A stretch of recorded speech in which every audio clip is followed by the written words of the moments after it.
Hey guys, here's the cabinet for that Admiral 24C16 I've been working on. I don't recall if I mentioned this or not, but on this cabinet it's in pretty good condition, but there was a big water stain ring.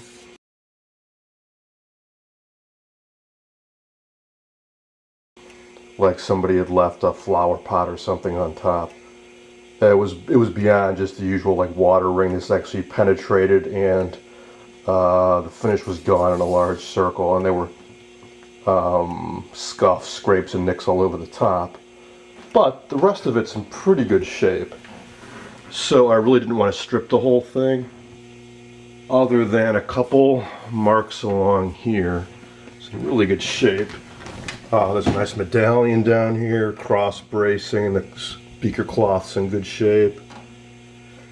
The decals are a bit faded, but nobody makes these to my knowledge, and it's kind of expensive to get gold ink decals made. So I'm going to try to preserve these as best I can, and the rest of the cabinet for that matter. This side's in pretty good shape too. So I think this I'll just touch up on the edges here with some like a touch-up marker or whatnot, and then maybe give the whole thing just a clear coat of lacquer to protect it, preserve it. The top though, like I said, was in pretty bad shape, so what I did was I stripped it. Being very, very careful to not drip any stripper off over the edge to ruin the finish that remains on the sides or in the front here.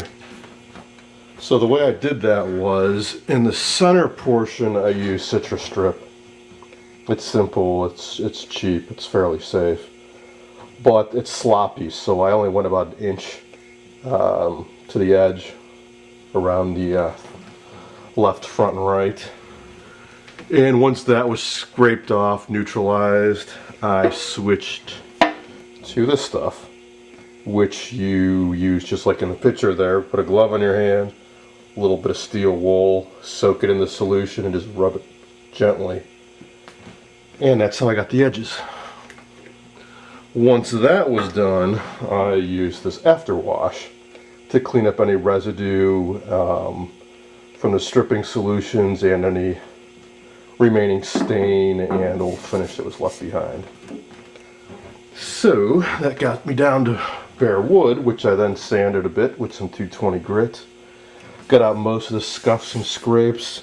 There are one or two dings that go a bit deeper, but I'm not going to sand that deep because it'll just sand right through the veneer. So hey, it's old, it's got some dings, no problem, I can live with that. So what I'm doing now is, because this is mahogany, which they call an open grain wood, you can see there's a lot of pores in this wood here. If I was to just stain this, put a coat of lacquer on it, those pores are going to go right through, show right through the finish, and it's not going to be a smooth finish at all. It'll be, well, the lacquer, when you put it on, conforms to the existing grain. It sinks into the divots and rises on the ridges, and the only way you're going to get a smooth finish is to put coat after coat of lacquer and keep sanding it down and sanding it down. So what you can do is use grain filler, which I mentioned in my video, I think on one of the videos on my Philco 15DX, which is like a thick toothpaste you can apply with like a scraper. You let it dry, and there's sanding involved. It's kind of like grouting tile. For this scale of project, I don't want to get involved with something that messy, and I don't want to slop any onto the existing finish. So what I'm doing is another technique, which is to use a fast drying clear coat like shellac. This dries faster and it doesn't raise up and sink down as much as lacquer does, and it dries in about 20 to 30 minutes. So I'm putting on, I've got 2 coats on so far. I'll probably go to 5 or 6 coats, allowing about half hour in between each coat to dry.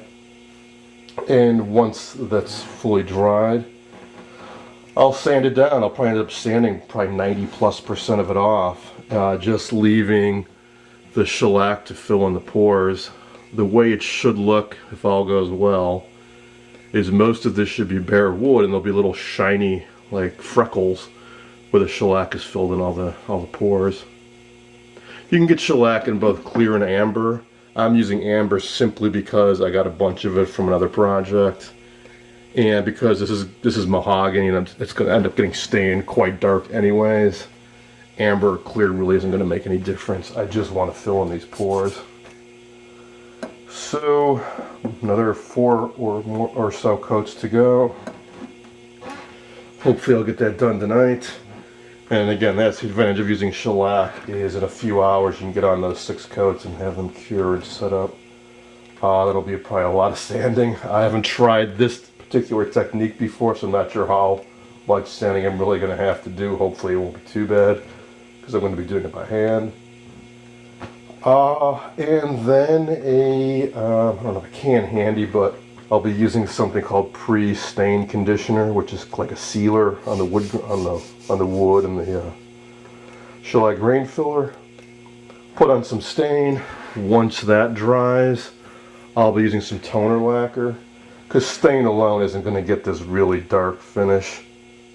It kind of makes me wonder why you would want to, why the manufacturer decided to take this nice mahogany and coat it so thickly with toner lacquer so you can't even see the grain hardly anymore. But that's the way they did it, so that's what I'm going to do. And I'll record another video or two as I go along, and hopefully in a couple days this will be a nice smooth glass-like surface with a really good color match. That's all for tonight.